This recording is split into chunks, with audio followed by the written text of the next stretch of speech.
P T I एहतजाज के पेश नज़र इस्लामाबाद ट्रांसपोर्ट अथॉरिटी ने पब्लिक ट्रांसपोर्ट अड्डों को आज रात 8 बजे से बंद करने के अहकाम जारी कर दिए हैं। मजीद बात करेंगे डॉन न्यूज़ के नुमाइंदे इरफान सदुज़ई से, जो कि 9 मरकज़ में मौजूद हैं। बताइएगा इरफान, इस हवाले से क्या तफसीलात हैं आपके पास? जी, मैं इस वक्त कराची कंपनी में मौजूद हूँ। ये इस्लामाबाद का अहम तजारती मरकज़ है।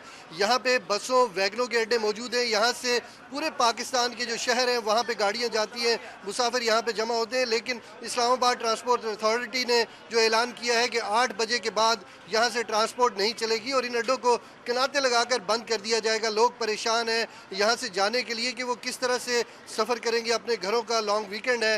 इस्लामाबाद की जो इंतज़ामिया है उन्होंने पाकिस्तान तहरीक इंसाफ के एहतजाज के पेश नज़र ये फैसला किया, लेकिन लोगों को शदीद मुश्किलात है। आप अगर मेरे अकब में देख सकें, यहाँ पे मुसाफिर खड़े हैं, स्टूडेंट्स हैं, मुलाजमत पेशा लोग हैं, इसके अलावा कारोबारी अफराद हैं जिन्होंने यहाँ से मुल्क के दीगर हिस्सों में ट्रैवल करना है। लेकिन हुकूमत ने जो अचानक ऑर्डर किया है कि ये जो अड्डे हैं ये बंद कर दिए जाएंगे और 8 बजे के बाद यहाँ से कोई सफ़र नहीं कर सकेगा, किनारे लगाकर बंद करना होगी। और अगर किसी ने कानून की खिलाफ वर्जी की तो उसके खिलाफ कानूनी कार्रवाई होगी, जुर्माने भी हो सकते हैं। तो अभी जो पाकिस्तान में इस वक्त जो सूरत हाल है उसकी वजह से इस्लामाबाद में जो ट्रांसपोर्ट के अड्डे हैं वो बंद करने की वजह से यहाँ पे लोग जो हैं वो इंतहाई मुश्किल की सूरत हाल में मुब्तला हैं और परेशान है कि कैसे वो ट्रैवल करें जिनके अपने यहाँ पे आने वाले हैं या जिन्होंने अपने घरों को ट्रैवल करना है।